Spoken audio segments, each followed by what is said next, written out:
Ravi de vous retrouver pour On se dit tout, l'émission qui déshabille les décideurs à la rencontre de femmes et d'hommes pour découvrir leur parcours, leurs histoires, leurs passions et leur destin. J'accueille tout de suite Quentin Guilhuy. Bonjour Quentin. Bonjour. Comment ça va? Bah ça va et vous? Jeune entrepreneur à la tête d'Anjaro. On se dit tout? On se dit tout. Allez, c'est parti.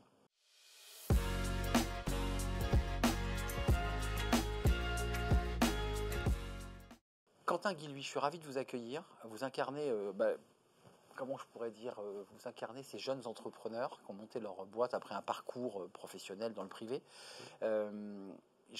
Qu'est-ce qui fait qu'on quitte une entreprise? Vous êtes passé par de très très belles entreprises, LVMH, NDRED et quelques autres boîtes. Ouais. Qu'est-ce qui fait qu'à un moment donné, vous vous dites, à quel âge d'ailleurs? J'avais 25 ans à 25 peine. ans. Donc, quand j'ai eu l'idée, j'en avais 24. C'était très jeune. L'idée d'Anjaro, vous l'avez à 24 ans. Je l'ai à 24 ans, ouais. Moi j'étais RH. J'étais confronté aux problématiques qu'on gère autour de la flexibilité au travail. Je voyais bien que quelque chose ne marchait pas. L'emploi flexible, il est précarisant en France, il est mal adressé. Finalement, il rend personne heureuse, certainement pas les gens qui sont très souvent dans des situations précaires. Et moi, je viens d'un background familial où justement, c'est des sujets qui sont extrêmement importants à mes yeux. Votre maman. Entre autres, ma maman. Votre maman, exactement. qui je crois faisait des ménages. Ma Et maman, on l'appelle comme ça au pied levé, quoi. ma maman, elle a fait exactement, je crois, une grande partie des métiers qu'on touche chez Anjaro. Alors évidemment, pas tous maintenant parce qu'on s'est élargi, mais en effet, elle a fait des ménages, elle s'est occupée de personnes âgées à domicile, elle a travaillé dans des crèches. Et en effet, on l'appelait le matin, notamment dans des crèches. C'est quand on habitait à Montereau à l'époque, en Seine-et-Marne. Et elle faisait des remplacements en CDD comme ça. Chez Yves Gégaud. Exactement. Et c'est très drôle parce que Yves Gégaud, et c'est tout le lien d'ailleurs avec Anjaro, Yves Gégaud lui a offert son premier CDI à l'époque, lui a offert son CDI. Et encore maintenant, ça fait 20 ans, je crois qu'on était en 98, donc plus de 20 ans, Oui. Elle est encore hyper reconnaissante d'Yves Gégaud et de lui avoir amené ce CDI. C'était très symbolique pour elle. Elle était précaire, c'est-à-dire elle travaillait à la tâche, comme ça se faisait d'ailleurs au début du siècle, au début du XXe. Et tout d'un coup, elle a un CDI, c'est-à-dire la stabilité. Exactement, et c'est des métiers finalement où, par nature, notamment quand on s'occupe de personnes âgées ou de jeunes enfants, même un CDI, il va avoir une fin et il va falloir passer à autre chose. Et puis souvent, on est multi-employeur. Voilà, j'ai grandi via ma mère, parce que mon papa avait un CDI dans une grande organisation française, parapublique, mais via ma mère, j'ai connu vraiment ce quotidien et ces difficultés, cette inconnue permanente finalement. Donc ça, c'est quelque chose qui était très important pour moi. Et ce qui s'est passé à 24-25 ans, c'est que, pour des raisons plus ou moins légitimes a posteriori, j'avais pas l'impression d'avoir l'impact suffisant et surtout la possibilité d'avoir de l'impact. Et donc finalement, j'avais Noyé dans la structure, quoi. Ouais, finalement, c'est un petit peu ça. Et sans doute de manière assez légitime. On est junior, on démarre, ouais. Évidemment, on n'est pas décideur. Et le problème, c'est que j'avais ce sentiment de ne pas avoir l'impact que je voulais avoir. Ça veut dire que vous aviez beaucoup de maturité, parce qu'à 25 ans, parfois on se laisse un peu porter, on se dit, bon, je fais mon expérience jusqu'à 30 ans, puis ensuite je grimperai les échelons dans la boîte. C'était pas votre personnalité, ça? Ouais, je fais partie un petit peu de cette génération de transition. Maintenant, on a l'impression que tous les jeunes, finalement, suivent ça, c'est-à-dire qu'ils veulent avoir un impact le plus rapidement possible. Ils sont exigeants là-dessus. Ouais. Exactement. Moi, je crois que j'étais vraiment dans ces années charnières où on a démarré dans des organisations avec un parcours, on va dire, à l'ancienne, justement, on va monter petit à petit, et où j'avais peut-être déjà plus d'impatience que d'autres, même si c'est certain, j'avais un peu moins de patience que d'autres. Quand vous devenez entrepreneur, c'est-à-dire quand vous créez votre société, c'est-à-dire vous quittez le monde de l'entreprise, le bulletin de paie, pour avoir votre entreprise, il y a quoi? Il y a de la fierté, il y a une forme d'angoisse, on évoquait tout à l'heure avec un invité lors d'une autre émission, une sorte de trahison de classe, c'est-à-dire qu'on quittait l'école bleue pour passer en col blanc. Enfin, vous avez vécu tout ça ou vous vous êtes dit, je le fais d'abord parce que pour moi c'est important, je veux avoir de l'impact? Ah non, j'ai vécu ça à 1000%. Je me rappellerai toujours... dans mon appartement à l'époque, il y avait notre canapé, je m'en souviendrai toujours, un vieux canapé rouge qu'on avait acheté d'occasion avec ma colocataire. Et mes parents me rendent visite à Paris, donc moi je viens de Dunkerque, dans le Nord. Ah oui. Et j'ai et donc j'annonce à mes parents qui sont assis sur ce canapé, moi je suis dans le fauteuil à côté, que je vais monter ma boîte, c'est décidé. Pour eux c'est un choc, enfin, c'est et énorme. La première phrase de mon père, je m'en souviendrai toute ma vie, ça a été: t'es sûr? Parce qu'un tien vaut mieux que deux, tu l'auras. Sous-entendu, t'as un CDI là. T'es sûr que tu vas prendre ce risque d'aller monter ta structure. Oui. Et c'est de bon sens aussi, non? Mais c'est du bon sens. Puis surtout, j'ai grandi, et mes parents encore plus, dans des univers où c'est la sécurité avant tout. La sécurité de l'emploi CDI est absolument fondamentale dans la manière dont on prévoit le lendemain. Et se dire que mon gamin, à qui j'ai très grandement contribué à payer les études, Se met en danger. va mettre tout ça en danger, va mettre cette sécurité en danger pour laquelle lui-même avait rejoint EDF justement parce qu'il avait cette sécurité de l'emploi. C'était absolument inconcevable. Et même maintenant, alors il est très content parce que ça se passe bien pour moi à titre personnel. Et fier. Donc maintenant, il en est fier. Ouais. Évidemment, c'est fantastique. Mais je ne suis pas sûr que la genèse de ce choix, il l'ait encore comprise. Bien sûr, bien sûr. Parce que c'était quelque chose de très éloigné de sa sociologie. C'est un autre logiciel. Exactement. C'est un autre logiciel. Je pense que j'ai démarré avec un salaire quand j'étais junior, qui était, bon, il y a l'inflation et compagnie, mais qui était sans doute 6 ou 7 fois supérieur à celui de mon père en début de carrière. Et donc, évidemment que la manière dont moi je visualisais ma carrière à 25 ans était très différente de mon père quand il est rentré sur le marché du travail. Du temps est passé, la fierté est arrivée parce qu'il voit que ça a marché, que votre choix était judicieux et qu'il vous nourrit sur tous les plans. Le choix d'Andjaro, votre punchline, c'est assez intéressant parce que globalement, vous essayez de faire rentrer du modèle privé dans des structures publiques. C'est-à-dire l'idée, globalement, il y a la lourdeur du public et certains disent on ne peut rien faire. Globalement, on ne peut rien faire. Les sous-effectifs, on ne peut pas les gérer. Vous dites non, je pense qu'on peut inventer un modèle souple, agile, même dans des grosses organisations. C'est ça votre défi. Exactement. Nous, notre défi, c'est un peu de mettre de l'ordre dans la flexibilité. La flexibilité, en France, mais pas que, elle est absolument subie. Elle est subie, elle est désorganisante. Le RH, en gros, son boulot, je caricature, mais c'est de faire les contrats de travail. Mais alors, réfléchir la flexibilité pour amener justement une cohérence d'ensemble à l'échelle d'une grande organisation, vraiment, c'est quelque chose qui ne s'est jamais fait.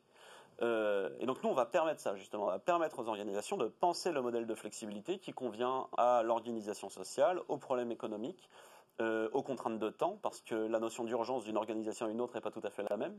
Et en fonction de tout ça, on va se construire finalement le modèle de flexibilité qui correspond à son propre environnement, dans une entreprise privée ou dans une organisation publique, de la même manière. J'allais oublier de vous poser la question, quand vous allez faire votre démarche commerciale, parce qu'il faut quand même aller au contact des RH et des patrons, est-ce que vous y allez en basket et en t-shirt? Est-ce que ce look de Jones, parce que est-ce que vous l'assumez et même quelque part vous le portez en étendard? Ouais, c'est marrant. Alors, c'est de moins en moins réfléchi, je dois dire.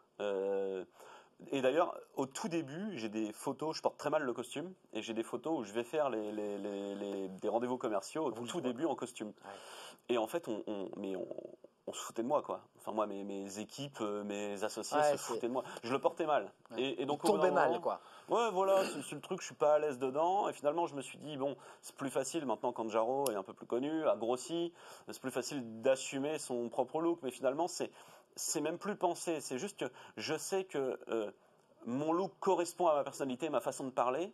Et finalement, il vaut mieux être en cohérence avec soi-même plutôt qu'au contraire mal porter quelque chose et se travestir en permanence. Donc, ça veut dire que, Quentin, vous avez trouvé votre personnage. Vous êtes rentré dans le personnage dans lequel vous êtes bien, quoi. Oui, voilà, c'est ça. C'est plus facile de s'assumer maintenant. Mais c'est pas de la provocation, c'est parce que vous êtes bien dans ce personnage. C'est parce que je suis bien dedans, parce que finalement, la société a largement évolué et donc, plus que tolérée, elle accepte ça, voire même, je pense, et c'est peut-être dommage d'ailleurs, que certaines personnes attendent ça on n'est plus vraiment une start-up, mais attendent ça, en tout cas, d'une entreprise innovante.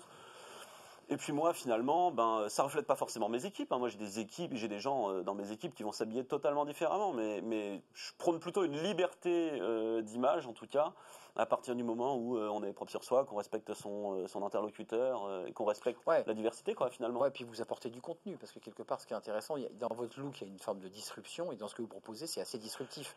Donc ça colle bien, quand même. Non, mais c'est un petit peu ça. C'est le danger de ce genre de look un peu assumé, c'est que faut pas se planter dans ce qu'on dit quand même. Il faut avoir une certaine expertise. Donc c'est vrai que ça demande, mais c'est aussi ça. Il faut être solide, il faut être très bon avec ce look. Alors je sais pas s'il faut être, en tout cas je sais pas si je suis très bon, mais ce qui est sûr c'est que si je suis pas pertinent, alors là en effet ça joue pas du tout en ma faveur. En revanche, je pense quand même mine de rien, si on en joue, que quand on est pertinent, justement, ça accroche encore plus. Je pense. Ça crée une forme de décalage. On se dit, Ouais. waouh, c'est passionnant ce qu'il nous raconte. Et on se l'attendait en costard. Et en fait, il vient en t-shirt et il est très brillant. Non, mais il y a de ça. C'est certainement pas à moi de le dire. Mais ce qui est sûr, c'est que Non, je le ressens comme ça, moi. Je serai beaucoup moins pertinent, je pense, et je serai beaucoup moins sûr de moi si je m'habillais différemment. Et je crois qu'en fait, la réalité des choses, c'est aussi simplement que ça. C'est si je m'habille autrement, je porte mal les choses, je suis moins à l'aise, Oui. mon body language va changer. Et donc votre argumentaire et la façon de convaincre l'interlocuteur sera mauvaise ou moins bonne. Exactement. Voilà, donc moi maintenant, les costumes, c'est pour les mariages et les ministres, en gros. Mariage et ministre. Ouais, vraiment. Il y a eu quelques costumes littéralement. ou pas? Il y en a eu quelques-uns, alors pour des mariages sans doute, et mine de rien, ouais, Anjaro, ça nous a emmenés dans quelques ministères. Il a fallu aller expliquer, négocier. Voilà, exactement. On a rencontré, évidemment, quand on est dans notre sphère, on rencontre, comme toutes les startups, souvent le secrétaire d'État au numérique. On travaille avec l'éducation nationale sur une expérimentation qui marche très très bien, et tout ça, ça fait évidemment partie des moments de représentation auxquels je ne m'attendais pas du tout avant de lancer Là, il y a Anjaro. une obligation, je dirais presque classique. Enfin, classique, obligatoire quand on entre dans un ministère. On se dit que on peut pas arrêter. J'ai un grand respect de la fonction et des gens qui oui, c'est un respect aussi portent de la voilà, exactement. Quentin, on va passer à la question du Collège de Paris, si vous en êtes d'accord. Le Collège de Paris, communauté d'écoles qui rend l'excellence accessible à tous. 5 questions étaient proposées, vous en avez choisi une, et on va la découvrir tout de suite après le jingle.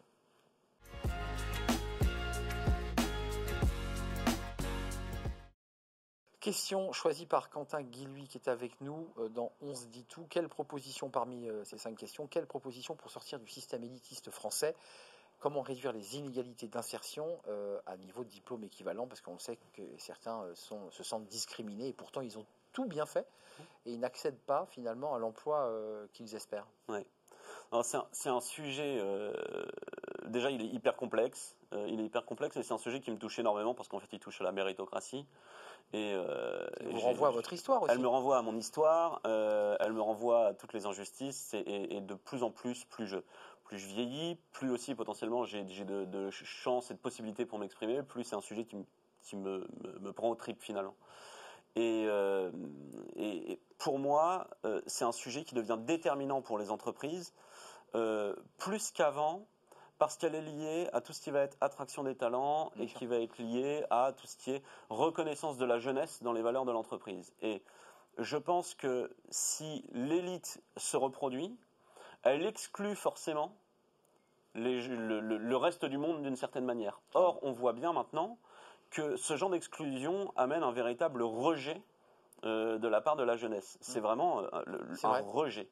Et donc, c'est devenu stratégique pour les organisations d'être très diversifiées également et surtout au niveau de leur tête pensante pour justement ouvrir les bras à cette jeunesse qui a besoin de diversité évidemment, qui a besoin de se sentir représentée dans les organes de décision et qui a besoin de travailler dans des entreprises qui sont dirigées par des gens qui correspondent à leurs valeurs. Qui leur ressemblent, qui font un effet miroir aussi. Exactement. Évidemment. Et pour moi, je crois vraiment qu'on se pose un petit peu trop de questions finalement sur ce sujet-là. Et ma conviction, et c'est ce que j'essaie de mettre en place chez Anjaro tous les jours, c'est que ça se joue au niveau de l'équipe de management et au niveau du dirigeant. Bien sûr. Et évidemment qu'on peut piloter autant qu'on veut, on peut se mettre des quotas. Moi, je suis pour les quotas, par exemple, notamment dans la parité. Mais au bout d'un moment, il faut arrêter de penser que ce système, il est compliqué. En France, on a des jeunes diplômés qui viennent de classes populaires, pas assez, et il faut y travailler, y compris là, je pense que les quotas, c'est très positif, mais il y en a. Et il s'agit au bout d'un moment de la responsabilité du dirigeant de s'assurer que dans leur comité de direction, dans leurs équipes de management, on fasse aussi monter des gens qui parlent un petit peu différemment, qui viennent de milieux différents. Et au bout d'un moment, je suis désolé, on n'est pas forcément dans un comité de direction sur la loi des grands nombres. Et quand on est autour d'une grande table et qu'il n'y a que des mâles blancs de plus de 50 ans en costume-cravate, on se pose des questions et on change les choses. Et ça ne demande pas une très grande politique, ça demande de l'action de dirigeant. De la volonté. Purement de la volonté. Du volontarisme. Que de la volonté. Très, très, très intéressant ce langage-là, qui correspond encore une fois à ce que vous nous racontez depuis le début. C'est-à-dire que vous êtes disruptif, engagé et volontaire. Bien sûr. C'est l'esprit d'Andjaro. On termine, là, vous avez changé d'uniforme. Je vais être obligé de vous mettre un costume cette fois-ci. La question de l'hémicycle pour vous adresser au pouvoir, au gouvernement, aux législateurs. Qu'est-ce que vous aimeriez qui change? On vous écoute, c'est face caméra juste après le jingle.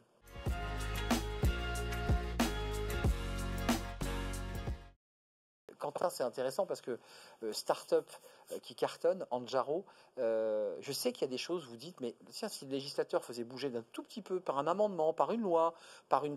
quoi, par exemple? Nous, on a un problème fondamental sur le marché du travail en France, c'est qu'un employeur qui cherche quelqu'un doit forcément attendre que le collaborateur, que le futur collaborateur postule. C'est un élément absolument problématique sur le système d'emploi français, puisque ça veut dire que l'employeur, le futur employeur, ne peut pas aller chercher volontairement quelqu'un qui est disponible sur le marché du travail. Qu'est-ce que ça veut dire? Ça veut dire, messieurs les législateurs, qu'il faut ouvrir les données d'emploi, il faut permettre aux employeurs de visualiser de manière raisonnable les personnes autour d'eux en recherche d'emploi. Tout le monde ne sait pas écrire un CV, tout le monde ne sait pas écrire une lettre de motivation.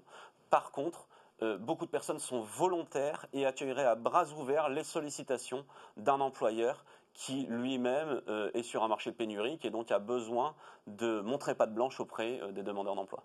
Merci Quentin Guilhuy, vous êtes toujours très disruptif, même dans les propositions que vous faites au gouvernement, parce que c'est très concret ça.